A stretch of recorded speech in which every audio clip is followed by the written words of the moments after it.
Hi friends, அனைவருக்கும் வணக்கம். Reserve bank of India வந்து பார்த்தீங்கன்னாக்கா தங்க நகை கடனுக்கு ஒரு புதிய அப்டேட் வந்து எடுத்துகிட்டு வந்திருக்காங்க. அது என்ன அப்டேட்டுன்னு பார்த்தீங்கன்னாக்கா, இனி தங்க நகை கடனுக்கு இஎம்ஐ ஆப்ஷன் வரப்போகுது. விரைவில் குட் நியூஸ் சொல்லும் ஆர்பிஐ சொல்லி கொடுத்துருக்காங்க. எதனாலனா, கடந்த செப்டம்பர் 30 வரைக்கும் பார்த்தீங்கன்னாக்கா 51% மேலே வந்து பார்த்தீங்கன்னாக்கா தங்க நகை கடன் வாங்கியிருக்காங்க. இதில் பெரும்பாலான என்ன காரணத்துக்காக வச்சுருக்காங்கன்னு பார்த்தீங்கன்னாக்கா, தங்க நகை கடன் வைப்பதற்கான காரணம் வந்து பார்த்தீங்கன்னாக்கா, தங்க நகைக்கான மதிப்பு வந்து உயர்ந்து கொண்டே செல்வதனால, அதனோட மதிப்பு உயர்றதுனால மக்கள் வந்து பார்த்தீங்கன்னாக்கா அதிகமாக தங்க நகை கடனை வாங்குகிறாங்க.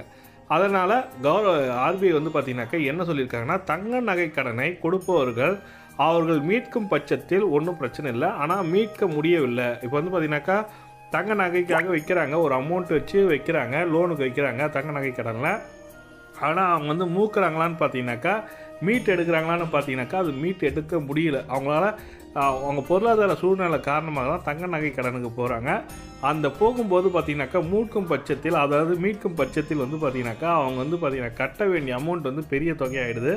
அதுக்கு இன்ட்ரெஸ்ட் எல்லாம் போட்டு வரதுனால கட்ட முடியல. அதனால் ஏலம் விடுறாங்க. ஏலத்தில் வந்து சரியான ப்ராப்பராக ஏலம் விடுறாங்களான்றதே தெரியல. அவங்களுக்குள்ளே அந்தந்த பேங்க்கே வந்து பார்த்தீங்கன்னாக்கா தெரிஞ்சவங்களுக்கு பர்சனலாகவே யூஸ் பண்ணிக்கிறாங்கன்ற மாதிரி ஆர்பிஐ வந்து ஒரு குற்றச்சாட்டு வந்திருக்கு. எக்கனாமி ஆஃப் இந்தியா வந்து பார்த்தீங்கன்னாக்கா இந்த குற்றச்சாட்டை கொடுத்துருக்காங்க ஆர்பிஐ கிட்ட. ஆர்பிஐ வந்து உடனடியாக நடவடிக்கை எடுக்கப்படும் சொல்லி கொடுத்துருக்காங்க. அதனால் செப்டம்பர் 30 பார்த்தீங்கன்னாக்கா 51% பேருக்கு மேலே வந்து பார்த்தீங்கன்னாக்கா தங்க நகை கடன் பெற்றுள்ளதெல்லாம் இதை வந்து முறைப்படுத்தணும். அதுக்காக தான் கவர்மெண்ட் வந்து ரிசர்வ் பேங்க் ஆஃப் இந்தியா வந்து பார்த்தீங்கன்னாக்கா எல்லா பேங்க்லையும் இந்தியன் பேங்க்கு, கனரா பேங்க்கு, அதுக்கப்புறம் ப்ரைவேட்டில் இருக்க முத்தூட் கோல்டு, அர்டிகா கோல்டு, இந்த மாதிரி ப்ரைவேட்டாக என்சிபிஐன்னு சொல்லுவாங்க. அதில் மூலமாக தனியார்களில் கோல்டு லோன் வாங்குறவங்களுக்கு இப்போ வந்து ஆப்ஷன் வந்து கொடுக்கணும். அவங்களுக்கு வந்து பயனாளர்கள் வந்து அந்த நகைக்கடனை மூக்கும் பட்சத்தில் மூக்குறவங்களுக்கு தான் உடனடியாக கடனை வந்து கொடுக்கணும். அவங்களோட தகுதி என்னென்னு பார்த்து, இப்போ நம்மளுக்கு பர்சனல் லோனுக்கு, ஹோம் லோன்லாம் வந்து பார்த்தீங்கன்னாக்கா அவங்களோட தகுதி எல்லாத்தையும் பார்த்து தான் கொடுக்குறீங்க. அதே போல் கோல்டு லோனுக்கும் அவங்களோட தகுதி இவங்க வந்து கட்டினா மீட்கப்படுமா, அந்த தங்க நகை கடன் மீட்கப்படுமான்றதை எதிர்பார்த்து தான் நீங்கள் தங்க நகை கொடுக்கணும்னு இருக்காங்க. அதுவும் இல்லாமல் மற்றும் இஎம்ஐ ஆப்ஷன் மந்த்லி இன்ஸ்டால்மெண்ட்டு சொல்லுவாங்க. மாதம் ஒரு அமௌண்ட்டு கட்டணும், வட்டியோடு சேர்த்து கட்ட சொல்லணும் அப்படின்ற மாதிரி ஆப்ஷனு கொண்டு வர போகிறாங்க சொல்லிட்டு ரிசர்வ் பேங்க் ஆஃப் இந்தியா வந்து சொல்லியிருக்காங்க. இந்த தகவல் தான் ஆர்பிஐ வந்து எல்லா பேங்க்குக்குமே கொடுத்துருக்காங்க சுற்றறிக்கையாக.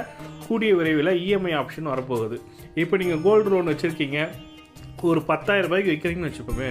ஒரு கோல்டு வந்து 10,000 ரூபாய்க்கு விற்கிறீங்க, அதுக்கு இன்ட்ரெஸ்ட்டு 12,000 ரூபா, மொத்தம் 2,000 ரூபா சேர்த்து 12,000 ரூபா ஒரு வருஷத்துக்கு கட்டணும்.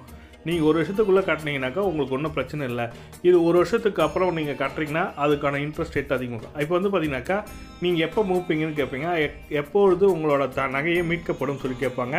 கேட்கும்போது வந்து பார்த்தீங்கன்னாக்கா இன்னும் ஒரு 2 வருஷத்தில், இல்லை 3 மாதத்தில், இல்லை 4 மாதம், 5 மாதம், இல்லை ஒரு வருஷத்தில் மீட்கப்படும் பட்சத்தில் உங்களுக்கு 12,000க்கு 10,000 லோன் வாங்கியிருப்பீங்க, 2,000 ரூபாய் இன்ட்ரெஸ்ட் போட்டு உங்களுக்கு மாதம் நீங்கள் இவ்வளோ கட்டலாம் அப்படின்னு சொல்லிட்டு இஎம்ஐ ஆப்ஷன் கொடுத்துருவாங்க. அதுக்கப்புறம் நீங்கள் இஎம்ஐயாக மாதம் கட்டிக்கலாம். இது போல் நடக்கும் பட்சத்தில் உங்களுக்கு வந்து கோல்டு வந்து யாருமே ஏலத்துக்கு போகாது.